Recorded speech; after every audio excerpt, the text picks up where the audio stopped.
చంద్రగుప్త మౌర్యుడు క్రీస్తు పూర్వం 321లో పాటలీపుత్ర కేంద్రంగా నందమహారాజులు పాలించేవారు.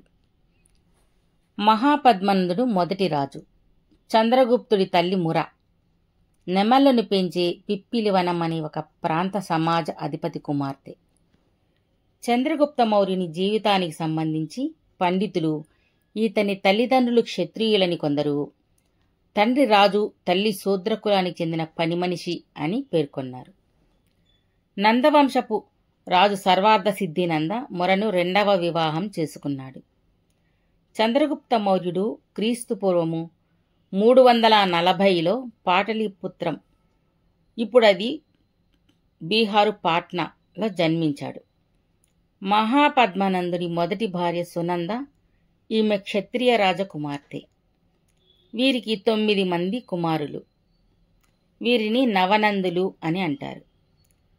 నందరాజు చంద్రగుప్తుడిని తన కొడుకుగా అంగీకరించలేదు. మహాపద్మనందుని మరణానంతరం నవనందులలో చిన్నవాడైన ధననందుడు పాటలీపుత్రానికి రాజయ్యాడు.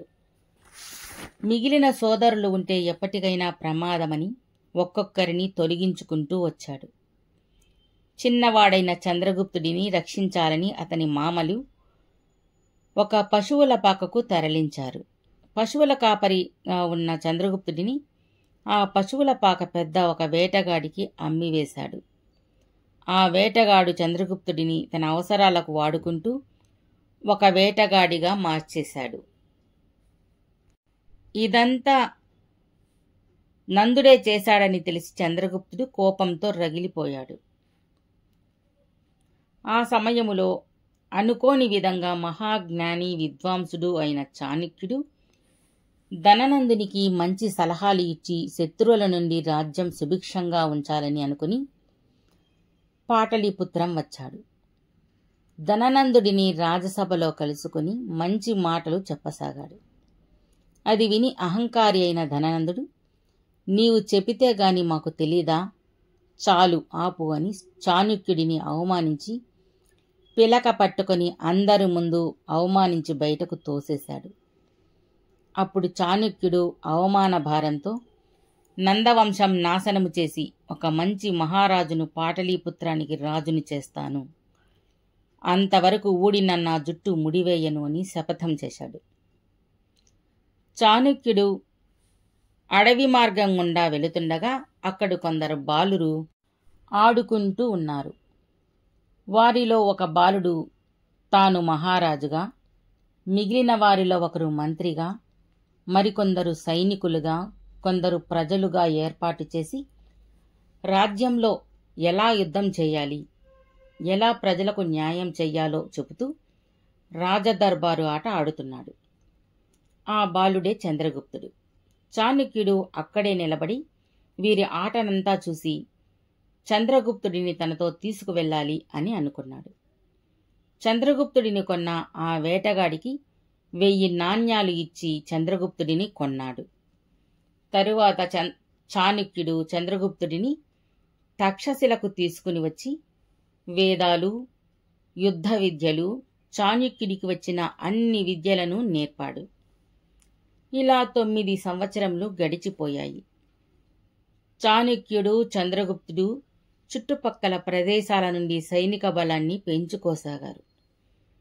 వారు ఇనుముతో చేసిన ఆయుధాలు, బాణాలు, కత్తులు, గొడ్డలి మొదలైనవి వాడేవారు. ఆ సమయంలో క్రీస్తు పూర్వము 326 అలెగ్జాండర్ భారతదేశంలో యుద్ధాలు చేస్తూ దేశాలను ఆక్రమించుకోసాగాడు. క్రీస్తు పూర్వం 323లో అలెగ్జాండర్ అనారోగ్య కారణంగా బాబిలోన్లో మరణించాడు. అలెగ్జాండర్ గెలుచుకున్న రాజ్యాలు స్వతంత్ర రాజ్యాలుగా విడిపోయాయి. ఇది అవకాశముగా తీసుకున్న చంద్రగుప్త మౌర్యుడు చాణక్యుని సలహాతో గ్రీకు గవర్నర్ను తరిమివేసి సింధులోయను ఆక్రమించుకున్నాడు. ఆ సమయములో పాటలీపుత్రంలో ధననందుడు మహా పిసినారిగా మారి ప్రజలపై చర్మం, రాళ్ళు, చెట్లు మొదలైన వాటిపై పన్ను వేశాడు. చివరకు శవాలను కాల్చే కట్టెలపై కూడా పన్ను వేసి క్రూరంగా పన్ను వసూలు చేసి వచ్చిన బంగారునంతా బంగారు నాణ్యాలుగా ముద్రించి లక్షల కోట్ల సువర్ణ నిధిని గంగానది వద్ద దాచిపెట్టాడు.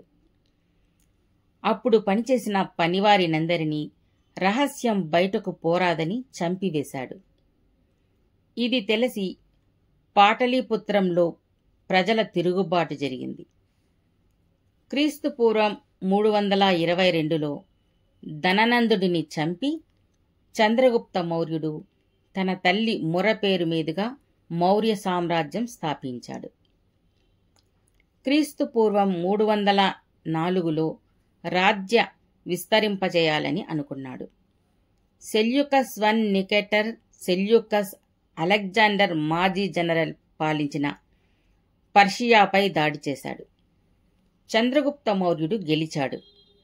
చివరకు వారు శాంతి ఒప్పందం చేసుకున్నారు. దానిలో భాగంగా చంద్రగుప్తుడు 500 ఏనుగులు వారికి ఇచ్చాడు. సెల్యూకస్ తన కుమార్తె హెలెనాను చంద్రగుప్త మౌర్యునికిచ్చి వివాహం చేశాడు.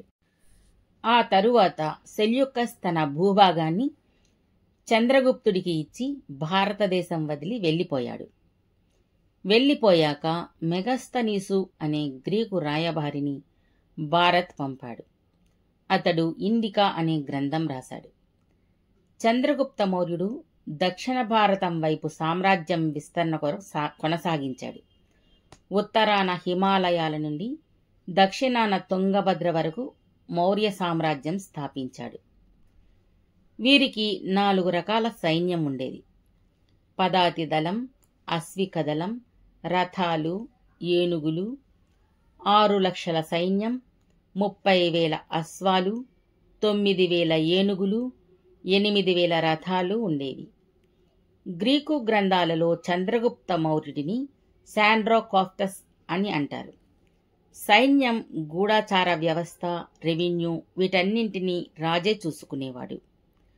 నీటిపారుదల, దేవాలయాలు, గనులు, రహదారులు, వంట సదుపాయాలు నిర్మించాడు. ప్రజలను బిడ్డల వలె చూసుకునేవాడు. వీరి కాలంలో 3 గ్రంథాలలో వీరి గురించిన సమాచారం ఉంది. అవి చాణుక్యుని అర్థశాస్త్రంలో, మౌర్యుల ఆర్థిక రాజకీయ పద్ధతులు ఉన్నాయి. మెగస్తనీసు ఇండికా, దీనిలో మౌర్యుల పరిపాలన, భారతదేశ బానిసత్వం మరియు వడ్డీ వ్యాపారం మొదలైనవి ఉన్నాయి. విశాఖదత్త ముద్రా రాక్షసం, ఇది గుప్తుల కాలంలో రాసినప్పటికీ చంద్రగుప్త మౌర్యుడు చాణుక్యుని సహాయంతో నందరాజులను ఎలా ఓడించాడో తెలుపుతుంది. చంద్రగుప్త మౌర్యుని భార్య పేరు దుర్ధర. చంద్రగుప్తుడు మౌర్యుని భద్రత గురించి చాణుక్యుడు ఆలోచించి చంద్రగుప్త మౌర్యుడు తినే ఆహారంలో కొద్ది మోతాదులో ప్రతిరోజు విషం కలిపేవాడు. ఇలా విషం కలిపిన భోజనం తిన్న చంద్రగుప్తుడికి విషప్రయోగం వల్ల భయం లేదు. అలాగే చంద్రగుప్త మౌర్యుడు పడుకుని నిద్రించే పడక గదిని తరచూ మారుస్తూ ఉండేవారు. చంద్రగుప్త మౌర్యుని భార్య దుర్ధర నిండు గర్భవతి. ఆమె ఒకనాడు అనుకోకుండా చంద్రగుప్త మౌర్యునికి ఉంచిన భోజనం తినింది. ఈ విషయం తెలిసిన చాణుక్యుడు వెంటనే కోటకు వచ్చాడు. విషభోజనం తిన్న రాణి ఇక బ్రతకదని, ఆమె బిడ్డను కాపాడాలి అని ఆమె కడుపు కోసి బిడ్డను కాపాడారు. అప్పటికే ఒక బిందు విషరక్తం బాబుకు అంటింది. బాబును ఎలాగో ఒకలా కాపాడారు. ఆ బిడ్డకు బిందుసారుడు అని పేరు పెట్టారు. చంద్రగుప్త మౌర్యుడు తన 50వ సంవత్సరంలో జైనమతం వైపు ఆకర్షితుడయ్యాడు. క్రీస్తు పూర్వము 297లో జైనమత సిద్ధాంతాలను అనుసరించాలి అని అనుకున్నాడు. కొడుకు బిందుసారుడిని రాజుగా చేసి అధికారము అప్పగించాడు. భద్రబాహుతో కలిసి తరువాత దక్షిణం దిక్కుగా ప్రయాణం చేసి కర్ణాటక రాష్ట్రంలో మైసూరు దగ్గర శ్రావణబెలుగుల చేరుకున్నాడు. అక్కడ సల్లేఖన వ్రతం చేసి ఒక గుహలో కూర్చుని ఏమీ తాగకుండా తినకుండా 5 వారాలు గడిపాడు. ఆ తరువాత చనిపోయాడు. ప్రకృతిలో కలిసిపోయాడు. ఈ విధంగా చంద్రగుప్తుడి జీవితం గడిచింది.